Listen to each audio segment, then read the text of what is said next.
Hello. Firstly, I'm not sure if you can hear the drill in the background. Life has been kind of crazy recently. Let me get my chair up here. Life has been kind of crazy recently. Let's see what amongst some things.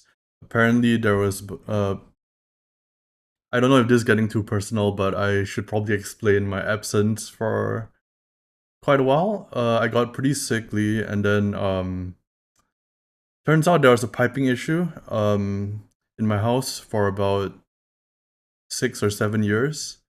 So I can't use at least my room's shower or sink or toilet. I can't use any of that. I have to go to a separate place in the house to do that. To shower or to wash my hands or whatever. And there was a possibility that I could have lost that bathroom forever. Which is bad. It's you don't want that. That being said, I also got incredibly sick, and apparently my therapist was like, "You need to take a break. Your body is having intense symptoms of stress and exhaustion." So I did, and I felt better. But then the thing that I just said happened, and I really hope you can't hear that drilling. It's incredibly loud. The reason that you might not be able to hear it is because I enabled crisp on my microphone this time, which is why it might sound a bit weird as well. I'm not sure if I do, but it's incredibly loud. I can barely hear my own voice right now. So hopefully Crisp is doing a good job at not having my voice sound terrible. Yo, Vav, what's up?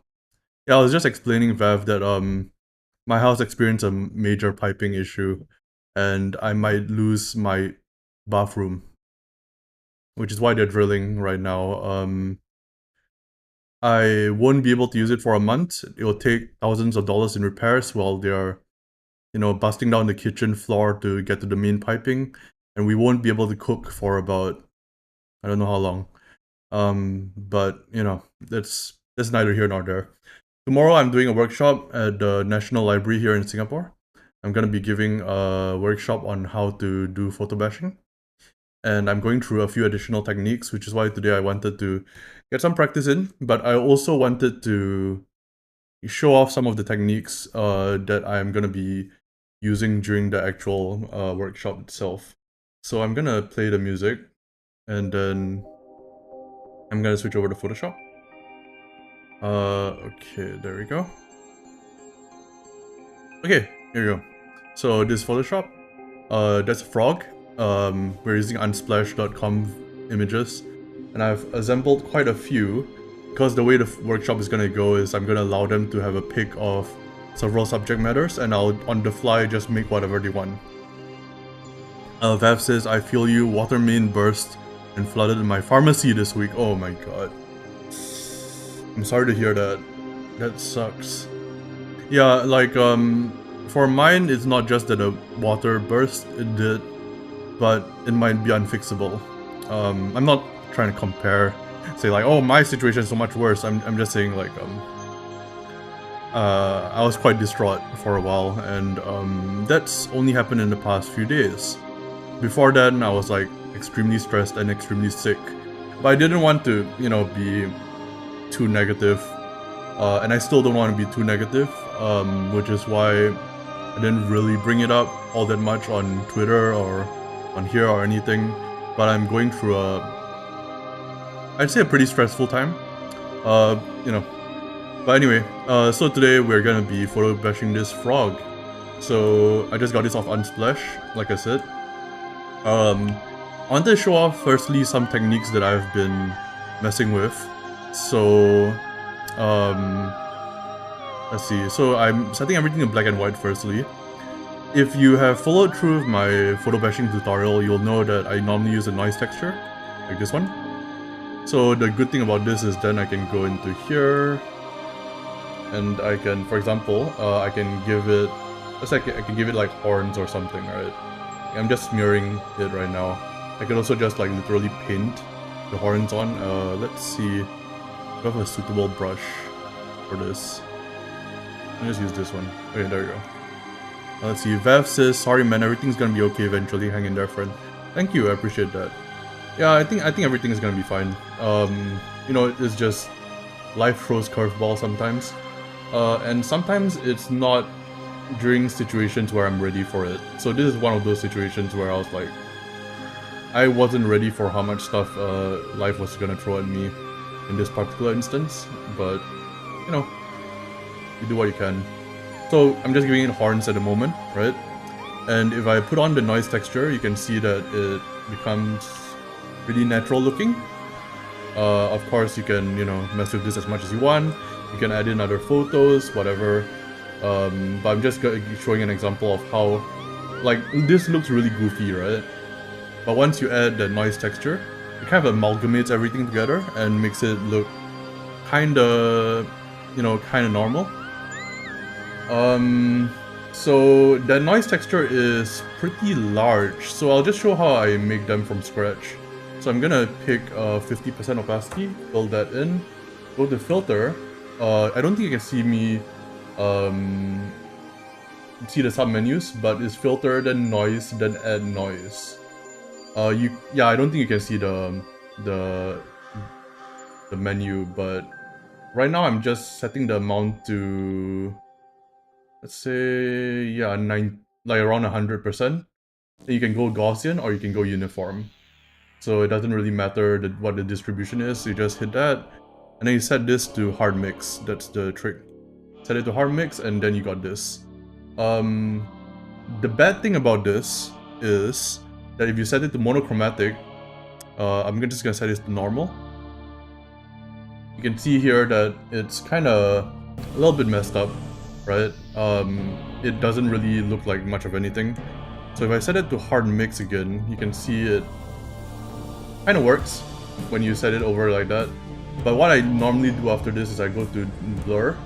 Gaussian blur or box blur will be fine. You can set the radius to a certain amount of pixels. Let's say 0.5 pixels, something like that. And there you go. You can use something like this. Pretty easily you can get something that looks good. So this is like not really huge news to anybody who has seen the photobashing tutorial. I've gone through this already. I just wanted to, you know, do a bit of a recap. But what I'm going to be showing during the workshop itself is actually how to make your own custom patterns. And I thought I would also give a few custom patterns to people in the workshop. And I'll be putting on a Dropbox link, and I'll also share it with people on the channel once I'm ready to do that. So for example, if I had this texture, this is a texture that I made as well. I think I followed a tutorial for how to make this texture, but it's an engraving style texture. And you can see it works with hard mix pretty well. So the thing that's nice about this is that you can combine multiple things. So for example, right, this is a hatch pattern that I use. Let me set it to full. So you can see that this is kind of like a nice like map hatching pattern, right? So what you can do is you can just set this to whatever size you want. Let's make it a bit bigger. And then you can combine it with the engraving texture, or you can just set it to hard mix. So I'm going to show what happens if you set it to hard mix. You can kind of see the frog through it, not very well. But here's what happens when you set it to overlay. So overlay sets it like that, right? So you can kind of see through, and what it does is that overlay basically combines the two values together. But if one is like extremely light, like you see around here, the white kind of shows through very well. The black kind of just is black, there's no like white showing through there, right? If you have this as overlay, and then you set the engraving texture over it, this is what you get. You get a combination of both of the textures. So that's basically what the main method is. Spoilers for those attending the workshop, but that's the main method that I wanted to show. But I didn't want to have it so that you have to make every single texture on your own. So I'll be actually providing these textures during the workshop itself. During the workshop, people can actually follow along and actually, you know, use Photoshop or Krita on their laptops, and I'll be helping people and stuff. But I also wanted to show on this stream, maybe not on the workshop itself because I'm not sure if I have time, but I wanted to show how to make your own custom textures, right? So this is one that I made. Let me just show it. So I'm gonna set this to normal, and I'm gonna set this to 100%. So you can see this is a very, very simple texture that I made. So if I set this to overlay again, and then I set this opacity down a bit, I can set the engraving texture back, and you get this very interesting kind of texture to it, right? So the question is, how do you make this kind of stuff yourself? So I'm gonna show that. So let's say I start with canvas of, let's say, 50 by 50 pixels. So that's a very small surface area. I'm just gonna show a really simple way of doing it. Let's say, like this, there's multiple ways of doing it obviously, and there's ways of making it so that it loops around. I believe there is a way to actually show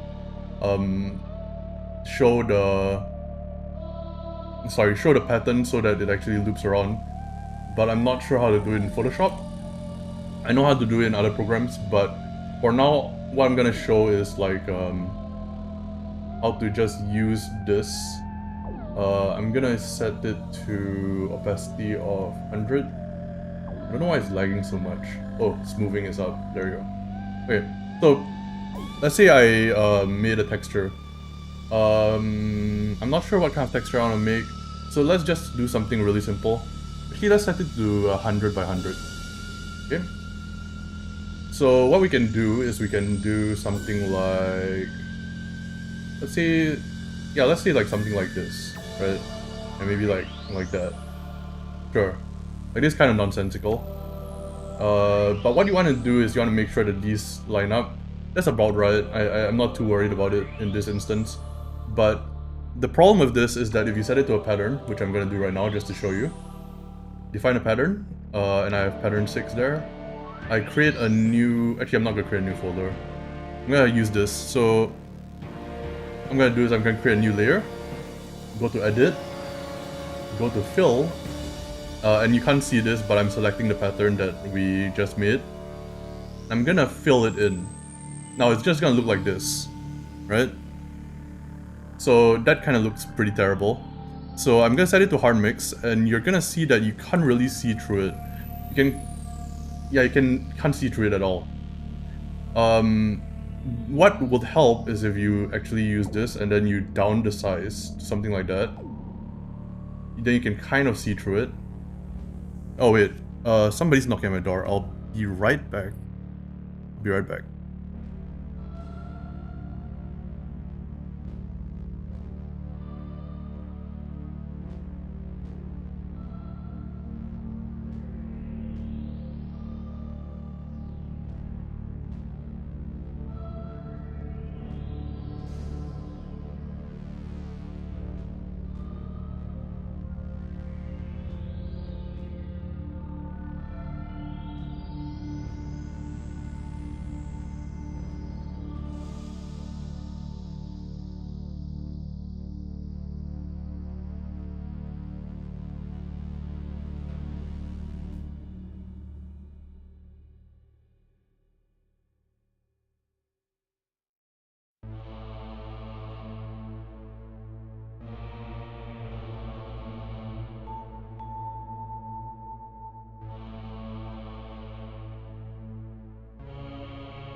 Hello. Okay, I'm back. Okay, so where were we at? Okay, let's see. So we were going over the patterns stuff, basically. So basically this is not dense enough, obviously, right? So what we can do is we can just literally fill up some of this stuff. Let's say like that. and just make it a little bit more dense. Let's say, let's just do something like this. Like, this is a completely nonsensical pattern, but it will fit what we want to kind of do, because it kind of looks terrible enough that if this works, anything will work. So set that as a pattern, fill up this thing with that pattern. We're gonna do the same thing here.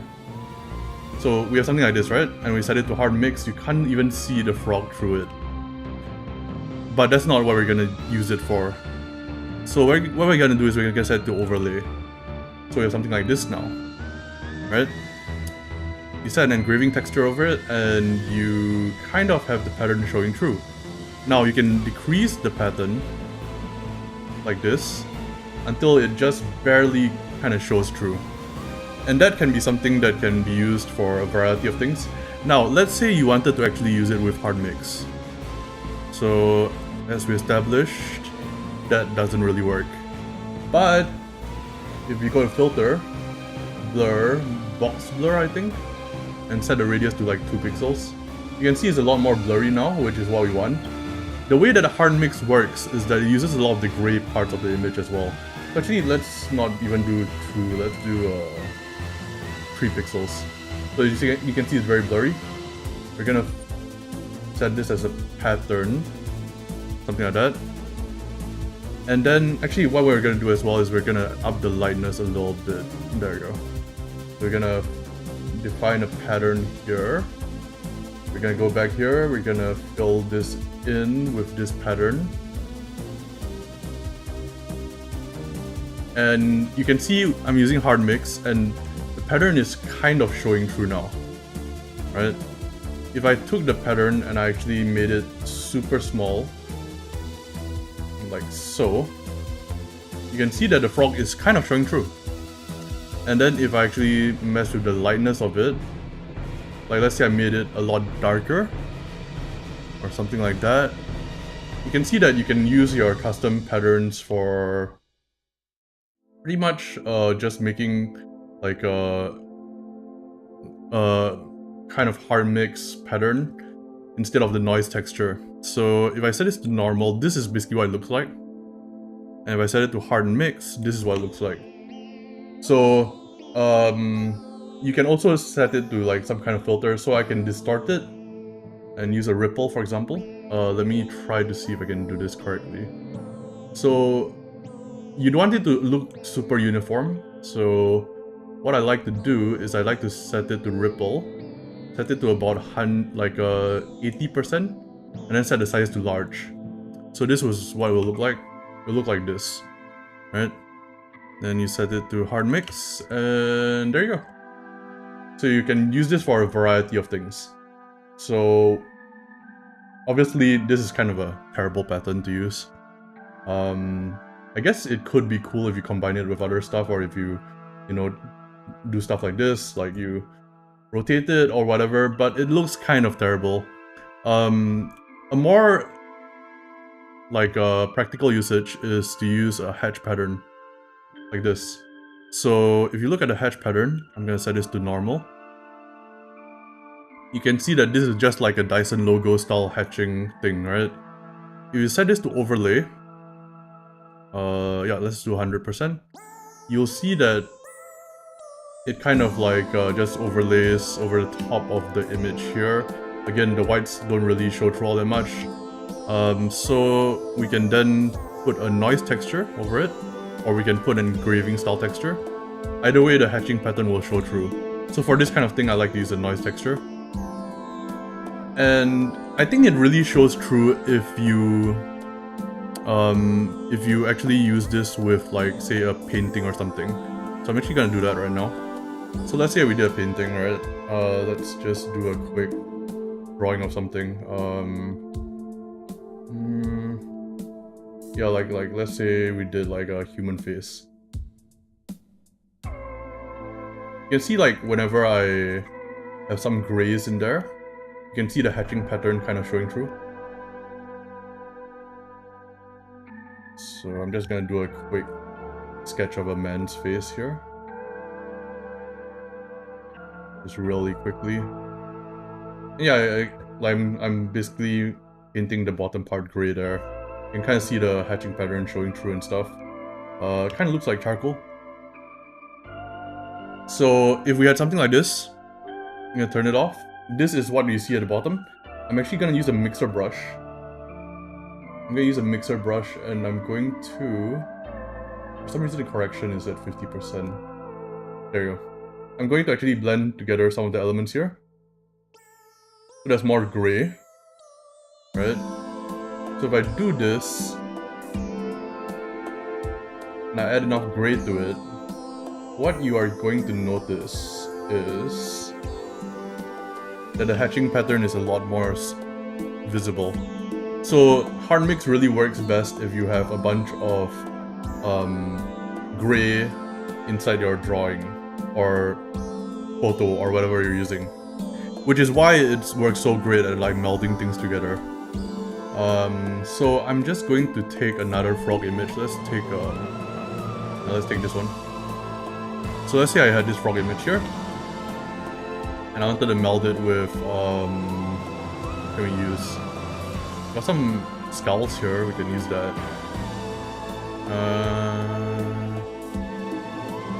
Yeah, sure. Let's use this.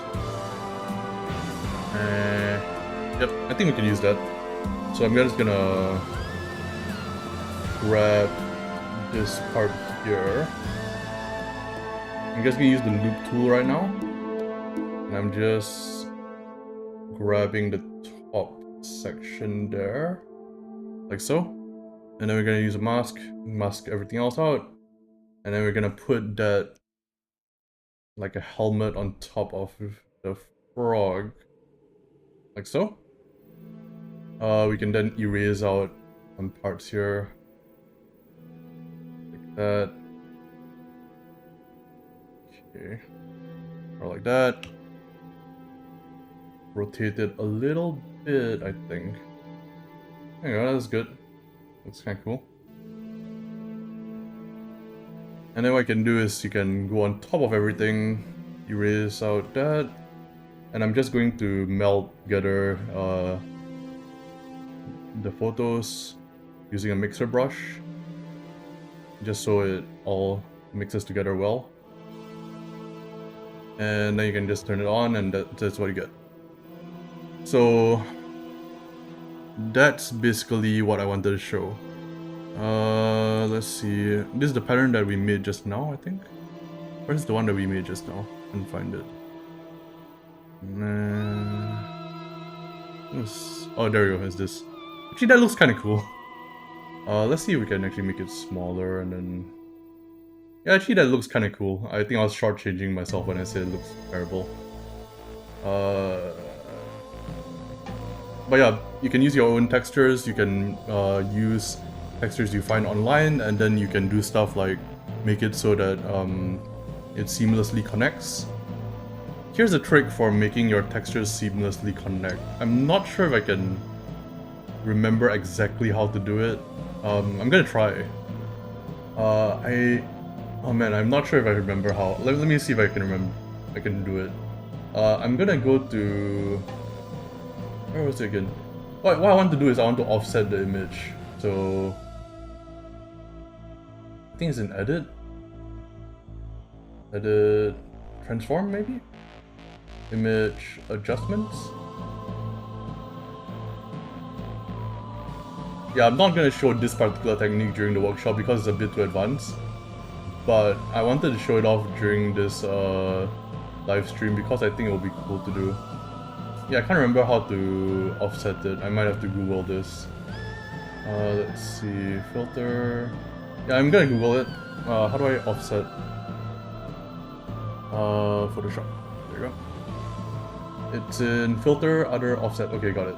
Okay, so what I'm gonna do is, let's say we have this pattern, right? And we want to make it seamless. You go to offset, and then you set the offset to, let's say 100 pixels to the right. Not 100. And that's how big this canvas is. Let's try that again. Filter, other, offset. Let's say like 20 pixels to the right. So you can see that, right?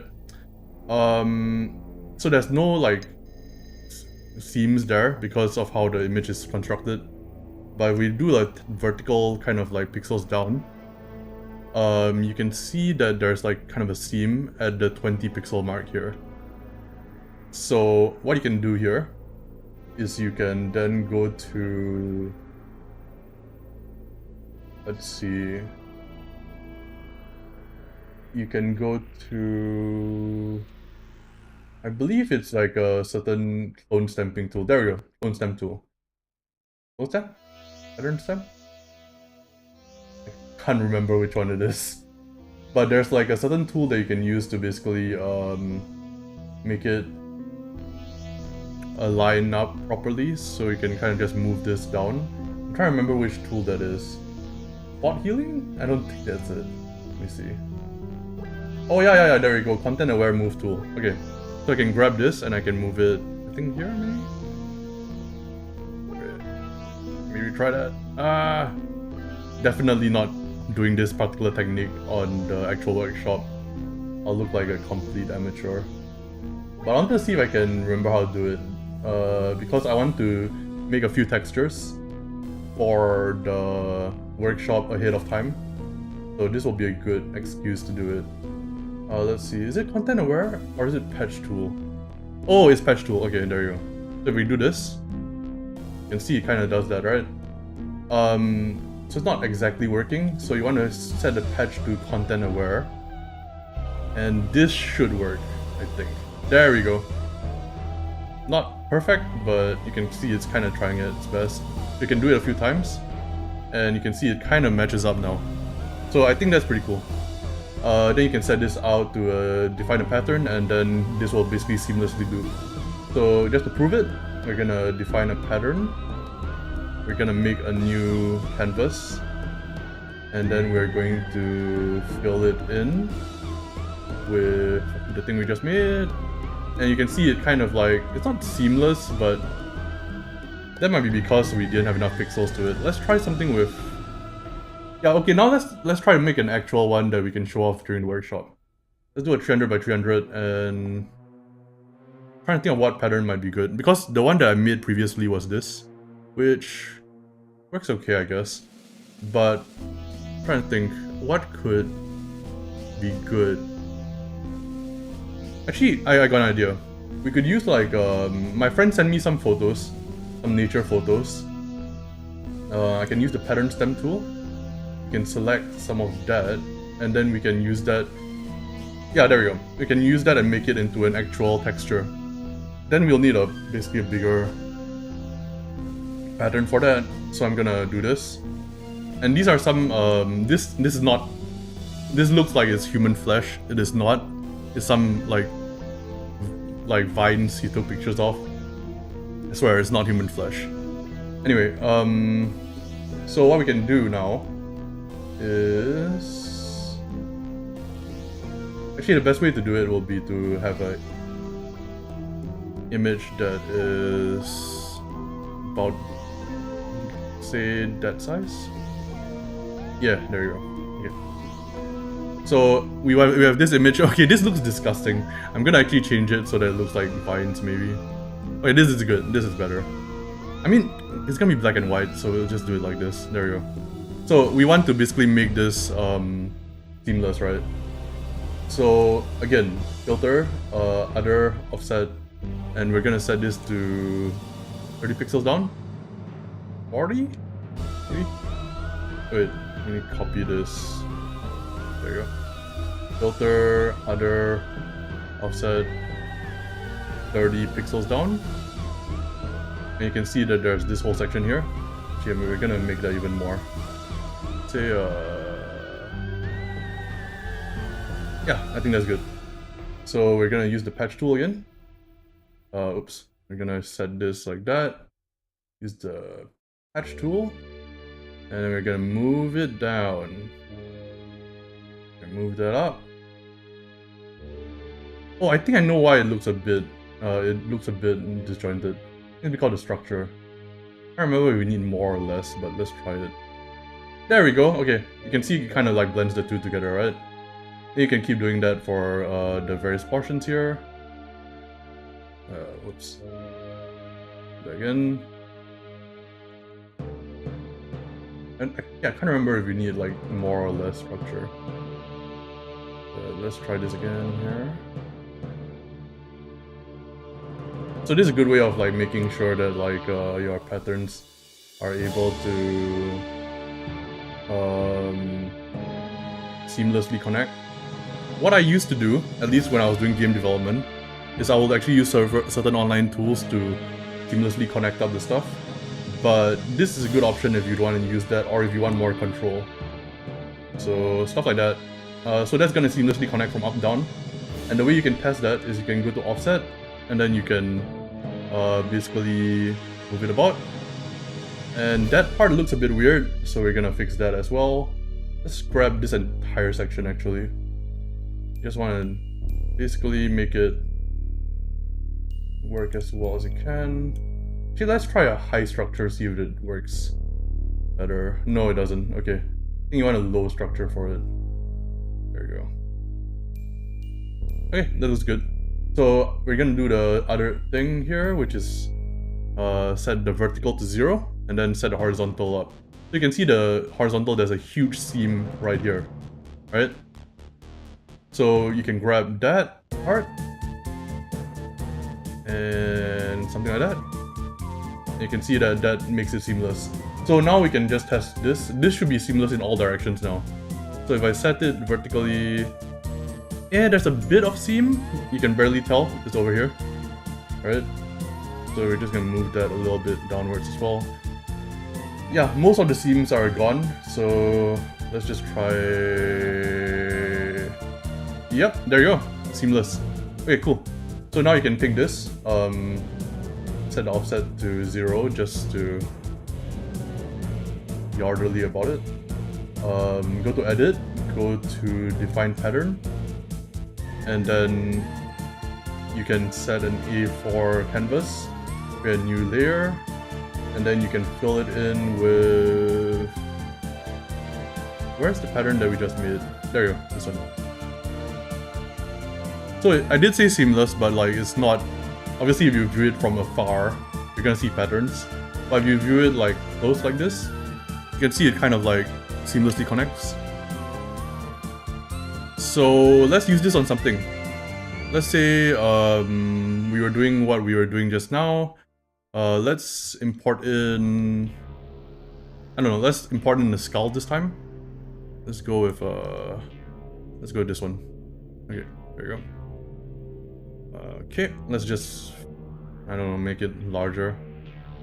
Like that. Yeah, sure. Fill this in. Yep, there you go. Okay, cool. So if I set this to overlay, this is what it's gonna look like.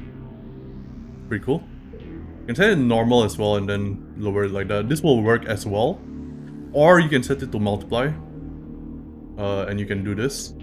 So you can see that it has this like texture on it, right? Afterwards, you can do the regular hard mix stuff. So let's say we use our engraving pattern. And I'm just gonna put it in the middle there and then stretch it out. So I'm just gonna make it about there. And I'm just gonna set this to hard mix. And of course we have to remember to set it to black and white. And you can see it kind of makes things look way more textured than previously. But you also can see that it makes things a lot darker, right? So that's easily fixable with levels. You just need to create levels and then adjust it in the middle there. And adjust that. And there you go. So for those of you who are not familiar, levels basically makes it so that you can make your darkest regions darker and your lightest regions lighter, and then you can make the midpoint either lighter or darker. So that's useful for stuff like this. Yeah, so this is cool. Like I said previously though, you can run into some issues with stuff like this, where I'm just gonna set this to normal again just to show. Let's say I have something like this, right? It still looks very, I don't know, to me it looks very much still tiled even though it's seamless. So what I do is I will go to distort ripple, usually. And let me see if I can get a preview going. Actually, for this one, I might use something else. Distort. Wave, maybe? No, not wave. Filter, distort. Zigzag, displace. Yeah, usually I use ripple or I use wave. But wave requires certain like specific options, otherwise you get something like this. So let me see if I can get it to do what I want. I'm just gonna set one generator. 149 to 150. Amplitude is 50 to 51. Okay, I'm just gonna try this. Yeah, so you can get something like this, which is pretty cool. And then you can then rotate it like that. And there you go. You got like a pretty cool pattern out of what was the original image? This, right? This was the original image. Now we have this, which is pretty cool. I keep saying pretty cool. I should stop that. But you can overlay it, set it to different levels, set it black and white, and there you go. One more trick, and this is more of an advanced trick, but it's pretty cool nonetheless. You won't be able to see this, so I'm actually gonna switch to a different view. Let's switch to my windowed view so you can see what I'm doing here. If you see here, there's like a section that says underlying layer, right? You click Alt on your keyboard, and you click Alt and you drag this. It basically says what can be affected by this layer.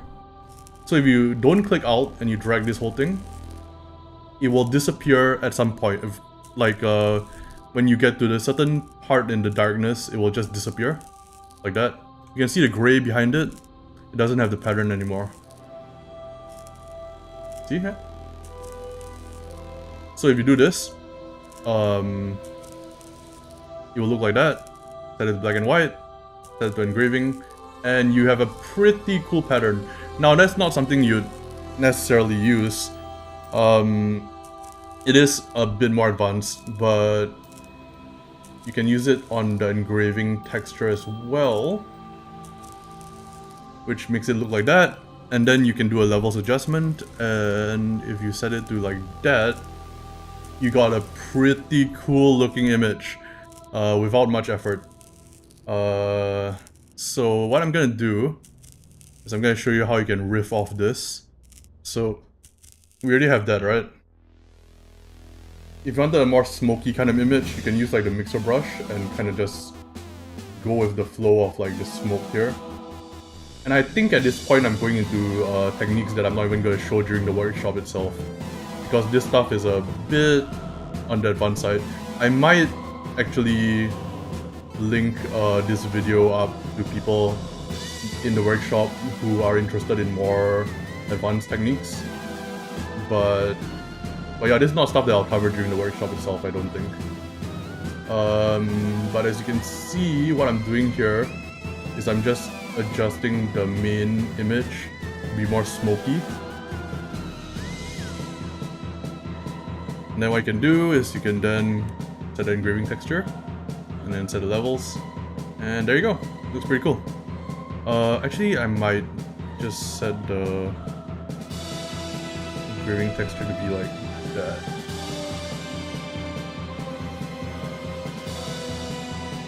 Bad. Not bad.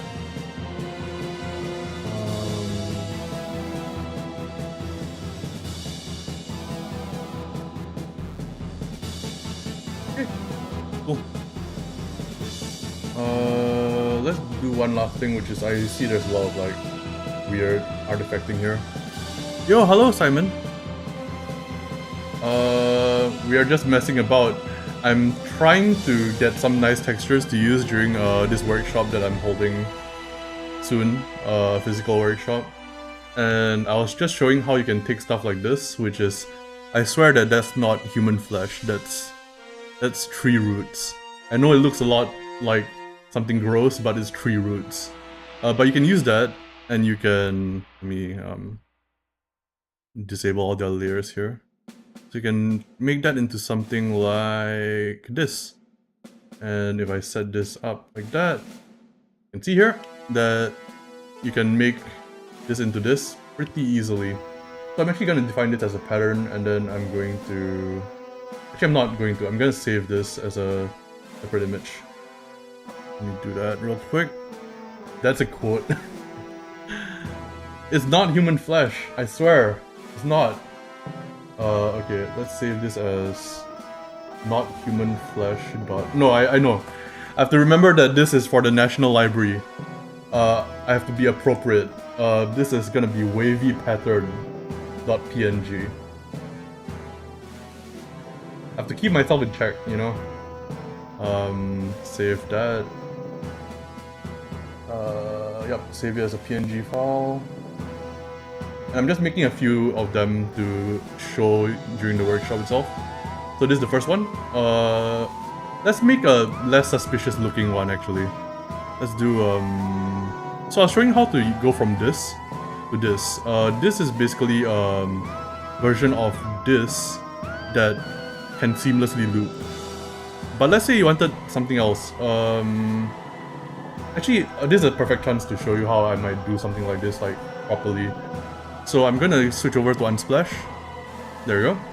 And I'm gonna search for grunge texture, I guess.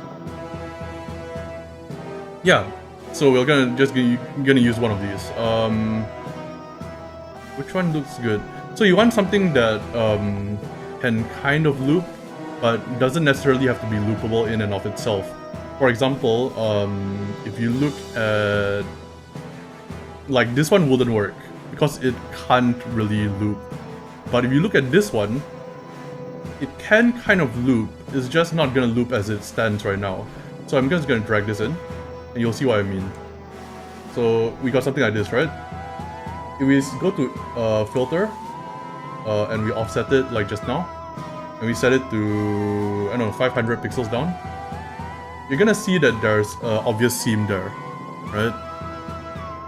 So we're gonna fix it the way that we did just now, which is just gonna use the patch tool. We're gonna use the selection tool.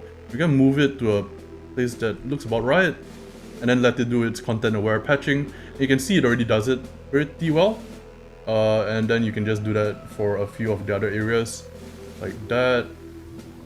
Actually, that doesn't really work. Let's do like that, and then let's do one more over here. There. Are these free to use commercially? Yes, they are. So unsplash.com, if you go to their website, there is a section here that says free to use under the Unsplash license. You're allowed for commercial and non-commercial purposes, and no permission is needed, though attribution is appreciated. Now, that's only for certain images. If you go to the website and you see this thing, Unsplash Plus, it will say here that it's licensed under the Unsplash Plus license, which has different licensing terms. So you want to find the images that don't have that thing in the top left. Okay, so a good way to check whether we did it correctly is we're just gonna move this down. You can see it doesn't have any seams, which is good. But now if we do it horizontally, you can see there's this huge seam here. So you can grab this whole thing and patch it up like so. And then I'm gonna look for any other seams. I think this one is kind of weird. And then we can just grab that. We can seam that one up. And there. So you can see that this no longer has any seams. Yo! Hello, Hugo. I'm just basically teaching how to make seamless textures right now, which is, I think, pretty useful if you want to have like a pattern that you can just use over and over. So we're gonna set this to 0. And then we're gonna take this whole thing, edit. We're gonna go to define pattern. We're just gonna call this frost or something. So again, if we were using an image here, let's go to our previous one here. Let's create a new and then we're gonna go to edit, fill, and then we're gonna pick the one we just made. So it's frost, right? Pick that, we fill this whole thing in. You can see that it seamlessly loops. Set this to overlay, and we got basically that. We can put it under the hue and saturation, and that works pretty well already. But I'm actually curious, how well will this work with hard mix? So I'm gonna set the hue and saturation to 0 there. I'm gonna try to use hard mix on it. That's pretty cool actually. Wonder if I can make this work. Well, that's kind of neat. I don't think we can make it work, but actually there is one way to make it work. So I'm just gonna show how I will do it.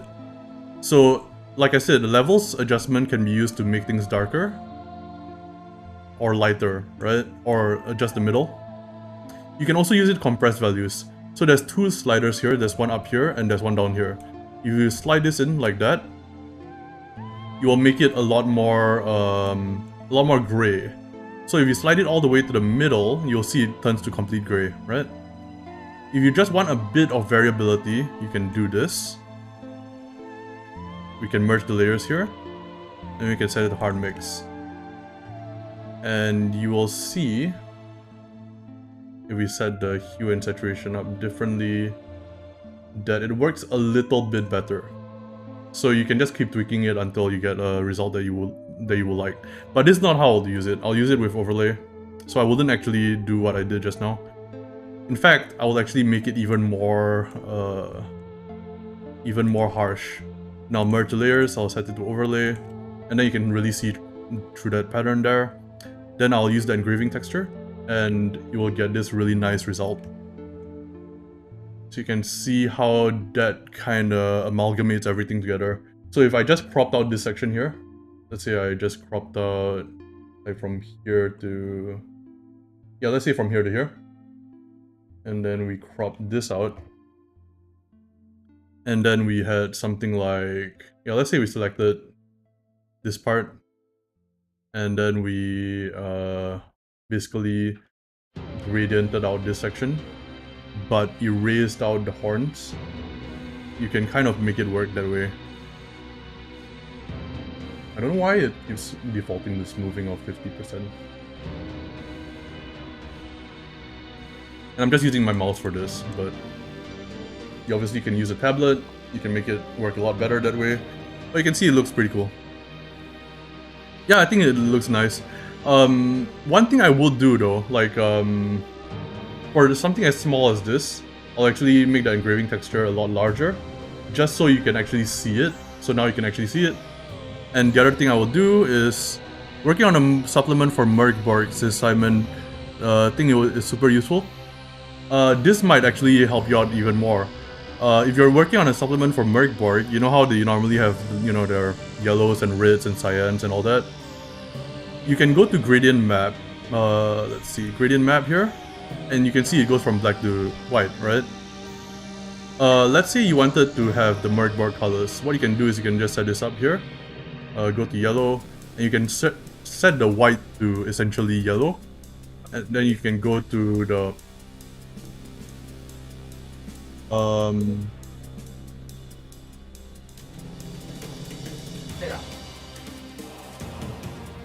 wait, give me a second, sorry.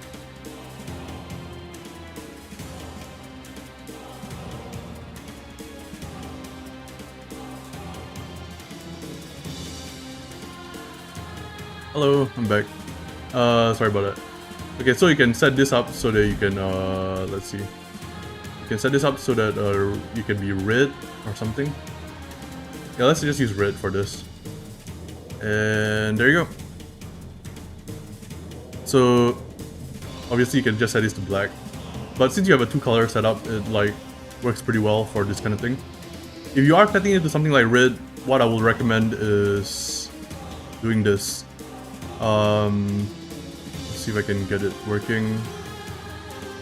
What you want to do is you want to do a levels adjustment right below the engraving texture, and you want it so that all the details are visible, like that, something like that. So yeah, obviously I wouldn't use red. That's an extreme example. I'll maybe use something like that, or like that. I'll probably do something like this myself. Yeah, and then it can look pretty good. Also, the reason why, if you're curious, the reason why I made the levels harsher is because then I can back off from it. So I can actually down the opacity of it, like that. And then I can just adjust how much goes through. So then I can have more detail. So I'm just showing it at 100%.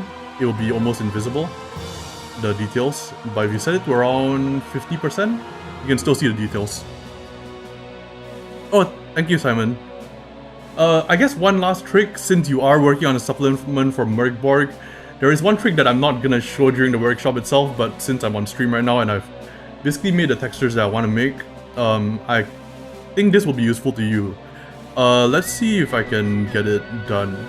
So what you can do with hard mix, right, is if you set it to say a lower amount, let's say you set it 0. If you set it 0, it will just be all, you know, just grays and blacks and whites, right? It's about trolls in Norwegian folklore, so lots of black and bloody red. Oh, that's nice. Oh man. One of my favorite Merkborg adventures is Treasures of the Troll King. I've done a lot of fan art of that one. But anyway, if you set it to like 30%, let's say you have something like this, and then you set it to that, you can see that there's some variation between the greens and the purples. So let's say you were doing the troll thing, right? Let's say you're doing the troll thing. Let's actually, yeah, let's make a troll right now. So we'll do yeah, why not? Let's just do a troll right now. Let's how are we gonna do this? What do I think of when I think of trolls?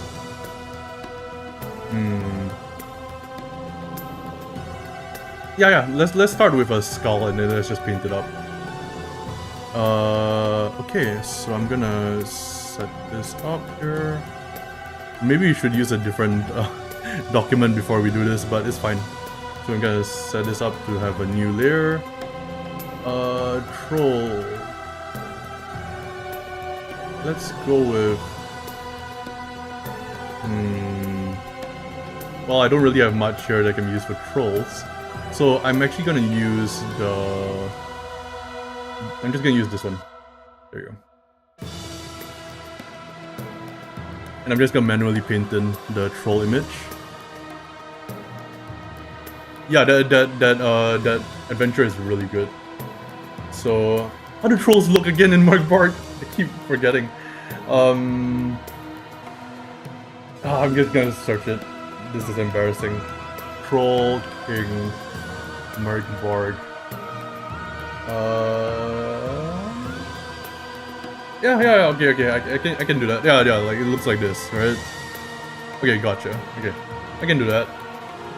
Let's actually switch over to Photoshop so that I don't accidentally show more of my browsing history. Okay. Alright, there we go. So we're gonna just do something like this here. Actually, let's do a goblin right after this. I'll do a troll first, and I'll do a goblin, because I have to do something for Goblin Week anyway. So let's say I want to do a troll. You can just go from an image, and then you can kind of like... I'm looking at the reference imagery here. I'm just kind of making the nose a bit taller, like that, right? And then I'm just doing the nostril like that, right? And then we can do something like this. It looks kind of stupid, but you know. Let's do... yeah, actually that kind of works. Let's do like that. And feel free to use this for your own thing, actually, Simon. If you want, I can upload this afterwards and you can put it into your zine, since I'm not going to be using this for anything at all. Let's see.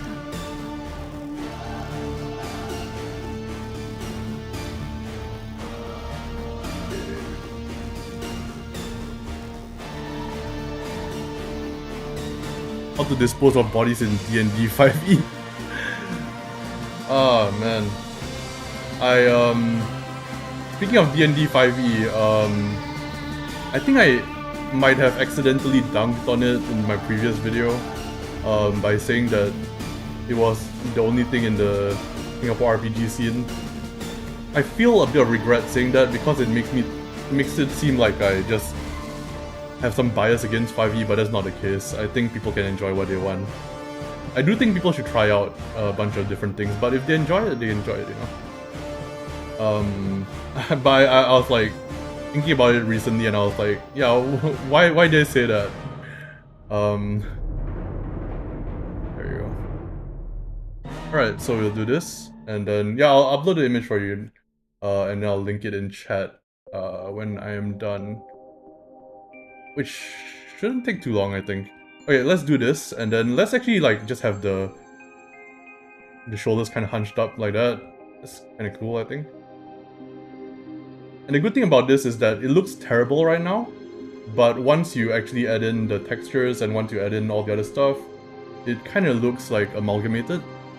We're gonna add some veins to kind of like, you know, kind of mush it all together. There you go. This kind of looks stupid. I think that works. Just do a bit of that there.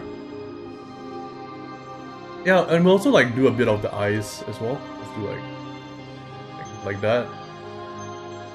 It's kind of like it kind of looks a bit cute, which is not what we want to go for, but that's fine. That's fine. Okay, let's say we're going with this for now.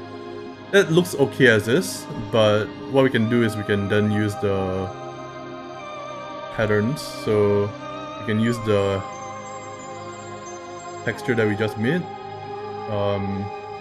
We should be okay with using that and that. Okay, so here's the trick that I wanted to show. The engraving texture is now at, say, 34%. We can set this to posterize. Set it to about 5 or 4. So you can see that there's multiple levels of thresholded grays, right? I'm just gonna show that so it's more obvious. You can see that it kind of like crushes a lot of the color space. Let's see, Simon says, yeah, I get you. I started out with D&D and I'm a bit frustrated with people who refuse to try anything else. I actually only got into RPGs fairly recently.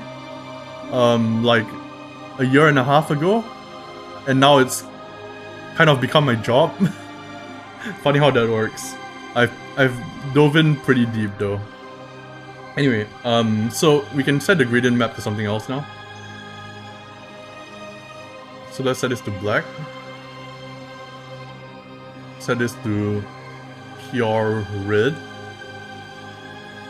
And I think you were mentioning a lot of reds and blacks. So let's try to do something with this and try to like give it maybe a more murk feel by adding some yellow. But we can also set the reds kind of be like that and like that. So that looks pretty good already. What we can do from here. Oh, I'm not showing the gradient map. There you go. This is what the gradient map is. Yeah, where we can go from here is we can set the posterization to be a bit less. So we can say like 7, so that it's less crushing of the colors. Let's say maybe 6. That looks pretty good. Love your content. Thank you so much. Appreciate it. Let's do. So we'll do this, and then we will do one last adjustment on this because I realized that the chin is kind of weird. We'll just do an extra inch here, and yeah, so we can just fill that in there. And there you go. So you get a pretty quick and easy kind of troll to just use. Actually, I should probably get rid of that and then just fix it that way. There we go. Okay, I'm gonna save this out, and then I'm going to send it your way. But actually, before I do that, I think there's one thing I can do to make it a little bit better. So after you're done with this, right, usually you would want to go over the top and make adjustments there, that way. So if you want the user's eye to go towards the, like, you know, certain places in the painting, you can actually set some parts to just be complete white. So like here, for example, and for example here, you can just set it to be complete white, and you can do manual hatching here and there, but that's basically the concept behind it. Let me save this out, send this back to Photoshop, save it out as PSD, troll for Simon PSD, and save it as PNG. Okay, there we go. Okay, I'll send an image URL link in the chat.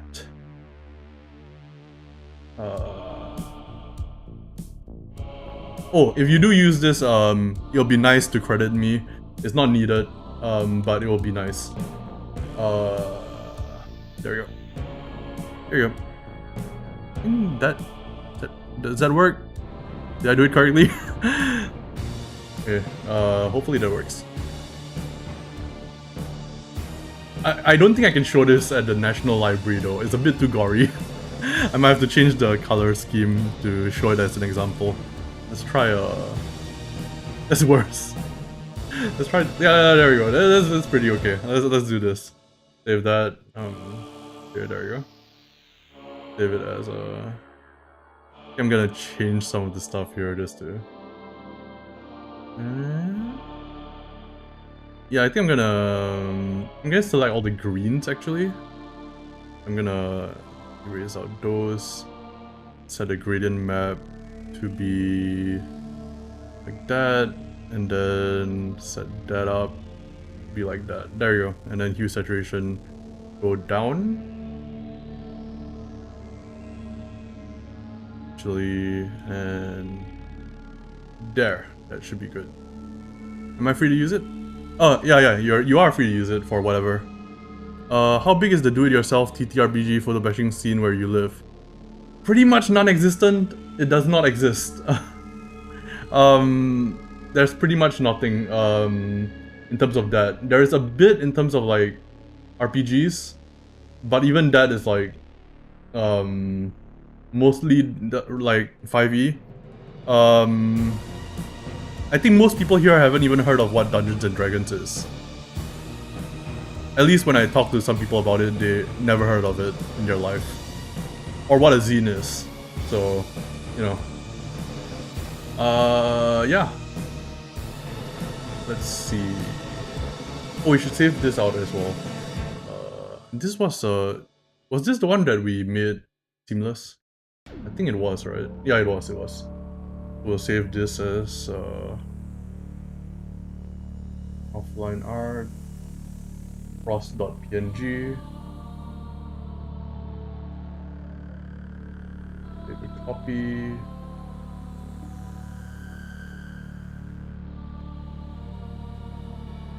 Okay, there you go. Chow is the scene. I wouldn't say that. But I will say that like in Singapore, there's not really that much of a DIY kind of like thing going on. There is some game development stuff in Singapore. There's a pretty big game development university, and I used to do video game development for a living. I have 2 games on Steam that I coded, designed, and drew myself, and I made each of them in a short amount of time. They are fairly popular. At least they're like, I believe both are above 90% positive ratings, so, you know, sold pretty well. Still selling pretty well, actually, which is fortunate. It's a nice supplementary income. Same in Norway, says Simon. Probably a few thousand TTRPG fans out of like 5 million people. Yeah, it's rough, I think. That's why I guess playing online is the easiest. I would like to play more in person, but it's pretty hard to do. So, you know, it is what it is. Somebody's knocking at my door. I will be right back. I think it might be the plumbing thing. I'll be right back.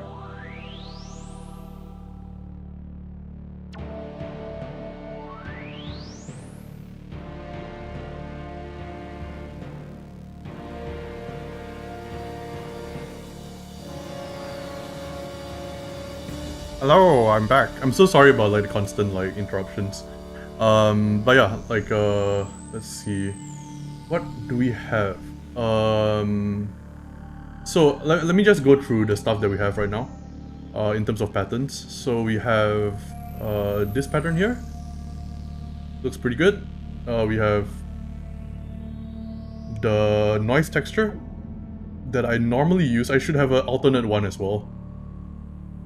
We have the hatching pattern that I made myself that is also seamless. There's a smaller version of that. There's a frost, which this should be black and white. I don't know why I didn't make it black and white, but this should be black and white. Set the saturation down. There you go. Yeah, save that. Actually, I want the levels to be distributed in this one, so we're gonna change that. I think like around here, and then around there, and then around there. Yeah, it looks about right.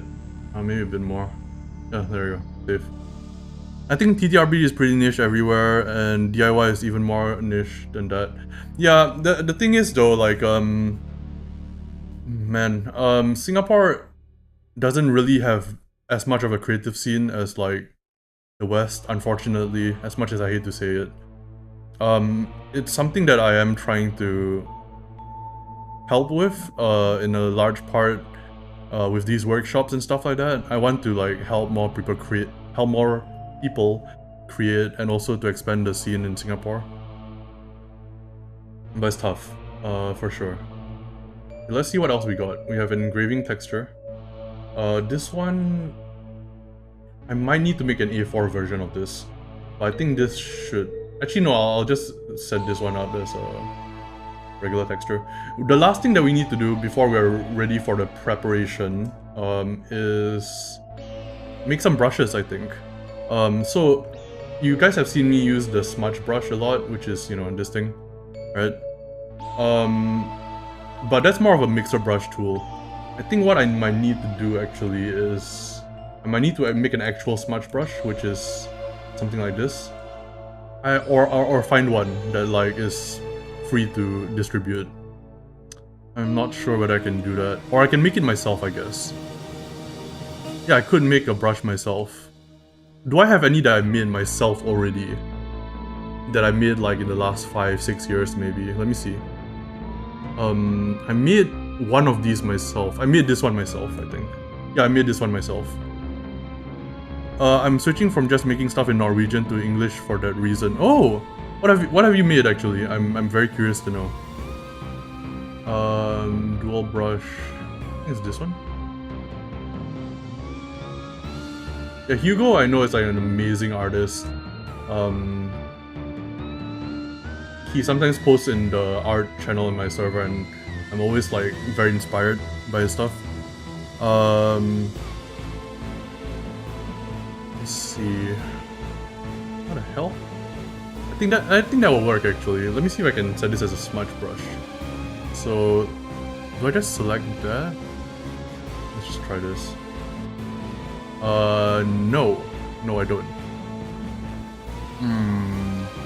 Might have to make my own brush for this. I might have to do it off stream. But yeah, this is a brush that I made many years ago that I use for a lot of stuff. So if I'm painting something, this is what my go-to used to be. I've changed since to other brushes, but this one is still pretty good, I think. It gives a nice chalky feel to the painting. And like kinda... Let's just draw like a skull real quick, like an arc skull or something. You can see how quickly it can be used to paint up stuff. Nowadays though, I don't really paint all that often. I usually do a lot of inking. At least that's what a lot of my commissions are asking for, and also what I am kind of aiming towards getting better at. Secretly though, I still think that my painting is better than my inking skills. and it's been years since I focused on painting. I still think that my painting is a bit better. As you can see, I can get to this level of like polish on a painting very quickly. It kind of infuriates me because I've been spending a lot of time trying to get better at inking, but my painting is... I don't know, something about my painting just makes it a lot easier for me to do. Like, once I have this, I can also like just add color to it really quickly. Like, for example, I can just use the... like, you see this like thing that we were using just now for the pattern? We can just splash it on like that. Set this to overlay. Change the lightness of it. And we can make a zombie really quickly. Yeah. Then we can just set this to smudge. Don't sample all layers. Then we can smudge the in-between stuff. And bada bing, bada boom. You got a zombie. If you really wanted to, you can even... I don't know what I'm doing. I'm showing this off now. This has nothing to do with the photo bashing, but you can do something like this, where you can set the barracks to something like that, set this to that, set that to that, and then set this to like white or something. And you can see you can very quickly set up a base painting layer, and then you can add the zombie part on top of that, and there you go. You already got a base for just painting on top of. And very quickly you can create a fairly realistic looking painting. Once you get fast enough at this particular method, you can actually paint photorealistic stuff within 20 minutes. So I'll show an example of that actually. And that's why I say like I think my painting skills are always gonna be a bit further ahead than my inking skills, as much as I hate it.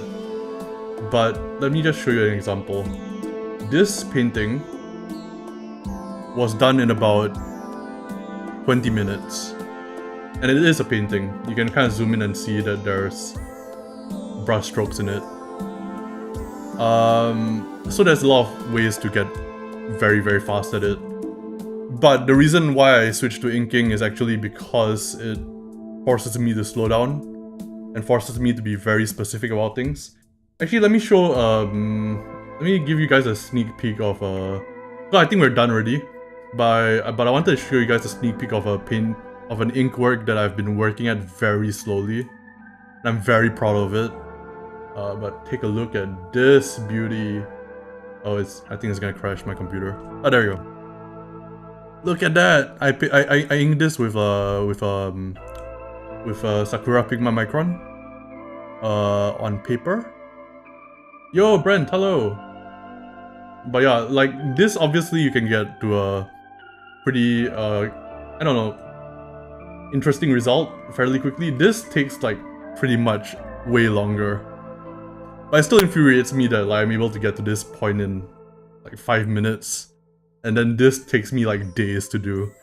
But what I will normally do after this is not the end of it. I'll usually set this to a smart object.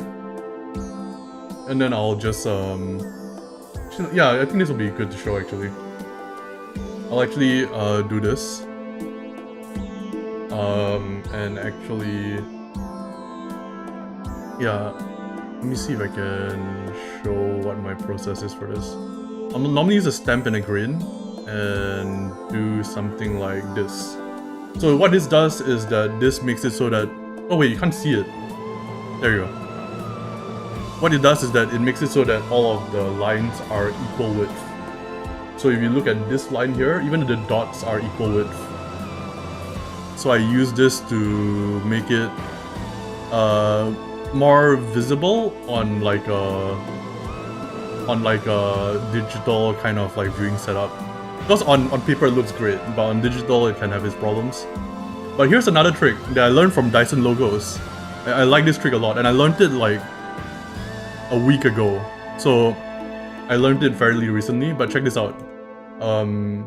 You set it to a smart object, and then you go to filter. I think it's stylize, and I think it's... wait, no, it's not stylize. Oh no, I forgot. Which one is it?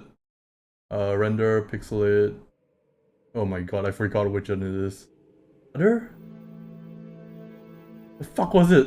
Wait, oh, I shouldn't swear. No, oh my god, I can't link to this video from the National Library workshop anymore because I just said the F word.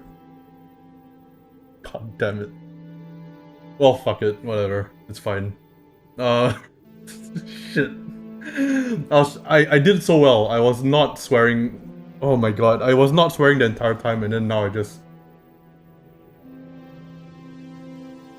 That pisses me off so much. I was trying not to swear the entire time. Anyway, let's actually... Dyson logos. Drawing... I think there's a post about it in his tutorials on the drawing of maps. Is this for a commission? Yeah, it's for Wolves Upon the Coast. The hex map thing by Liu Gehring. He's a dear friend and he's also one of my favorite writers. So I'm really happy to be able to be making something for him. Stylized, diffuse, anisotropic. Okay, got it. Filter, stylized, diffuse, and then anisotropic. So what this does, right? Let me just enable it first. If it doesn't crash, please don't crash. I think it's about to crash. Is my face frozen? It's not. Okay, I did yeah, I'll rasterize it, sure. Convert to... Let's see. How do I do this again? Okay, there you go. Okay. Filter. Well, actually, I'm just gonna duplicate it so I can show. Filter, stylize, what was it again? Diffuse. Then anisotropic. And then we hit OK. And I'll show you the before and after. This is actually very useful for ink artwork. And I only learned about it thanks to Dyson logos. Let's see, you can't even really see the difference, but if I... Oh wait, I think... Oh wait, I already did it. So, okay, so this is before. Let me zoom in all the way. This is before, right? You can see a lot of jaggedy edges. If you click this, you can see it kind of cleans it up. However, the problem with this is that it blurs things out, but that's not really a big problem. You can just go levels, and you can just make it like that. And there you go. So if you put this all in the folder, before, after. Let's see, Hugo says, I think it's not so much a skill issue, but just a different approach. I think you are way more deliberate with your inking process. That's true. I do have a different style for it. Simon says, okay man, gotta go let my kid off at kindergarten. Thanks for the great tips and troll. Good luck with your workshop. Thank you, Simon. I'm glad I was able to help with the zine that you're making. Yeah, let me know when it's out. I would love to... And don't feel pressured to use the troll or anything. I just wanted, you know, if I was making something for the stream and I could help somebody out, that's, you know, that's good in my book. So anyway, it's not a huge difference, but you can kind of see it. You can see that, right? Like, it's a lot smoother. It's almost unnaturally smooth. So like, if you look at this part here, you can see there's a jaggedy edge there, then there's a jaggedy edge there. If I enable that, it smooths out that entire thing. So that is a easy way to make it subtle, but there's a method that makes it even better than that, in my opinion, which is, I'm gonna turn this to a smart object. I'm gonna do the same thing that I did just now, which is the filter gallery. What you want to do is you want to create a grain, set the intensity to something like 37, go to stamp, set the lightness to around 17, and once you got something like this, you got stamp above the grain, and don't have the smoothness up too high, otherwise it will fuck with your drawing. But if you hit OK, and it applies it, it takes a while, you'll see that this looks really good. Like, the line work will be consistent. And you can even combine stuff from various mediums, pencil, pen, whatever. You can use paint. You can use different things together, and you can actually make it look consistent with this method. And this is actually, here's the secret. Here's the actual method that I use for my photobashing commission work. I don't necessarily just use the hard mix and stuff that I showed just now, like this stuff here. I don't just use that. I use that in combination with this filter. But the problem with that is that if I'm showing it off in the workshop, I can't show it off for Krita, GIMP, or Eclipse Studio Paint because those programs don't have this feature. Only Photoshop has this feature, which is why I don't really plan on showing it off in the workshop. But yeah, let's see. Hugo says, grin and stamp all the things, my secret approach to everything. Yeah, it's very good for multiple things. So if you actually use it with, let me just open it up again. If you amp up the smoothness to about, let's say 7, you can actually, let's say even more than that just to show off what I mean. If you amp it up, you'll see that you can make a very different look to it. Let's see, Victorious Grace says, this looks amazing, first time joining your stream, hope you have a full tutorial on your channel. Oh, the stream will be up on the channel itself, but I will also have a tutorial up on the more advanced techniques that I talked about today. We've been going live for about an hour and a half, and I don't want people to have to watch an hour and a half video. I'll make a like 10-minute long video and compress everything that we talked about down to that. If I don't upload the full thing from the workshop, because the workshop, the National Library got back to me. They said that they might allow me to put it up on the channel. They're not sure yet, but if they do, I'll just have the whole thing up there. And I'll probably also have another video, like just, you know, summarizing what I showed. Yeah, I'm on Krita and playing around with Painstorm Studio. Oh my god, I have never heard anyone talk about Painstorm Studio. Painstorm Studio has possibly one of the best brush engines I've ever used, and it was my main painting program for about 2 years. It's actually incredible. It's very good. I stopped using it because it's kind of unstable, but I think they might have updated it since, I'm not sure. The brush engine in that is insane especially for the iPad. For a while Procreate couldn't really catch up with it, but now I think Procreate has exceeded it. Krita, I think I can give you a hint about Krita, not a hint, a tip about Krita. Check out the thin chrome brush in Krita. The thin chrome brush is possibly the best brush in Krita if you learn how to use it well. If you watch Dave Raposa's artwork, he uses the thin chrome brush all the time. It makes inking incredibly efficient. I won't do it right now, but I will recommend you check out that brush. It's insane. It's my favorite brush out of all the Krita brushes. And I think I use Krita sometimes just to use that brush.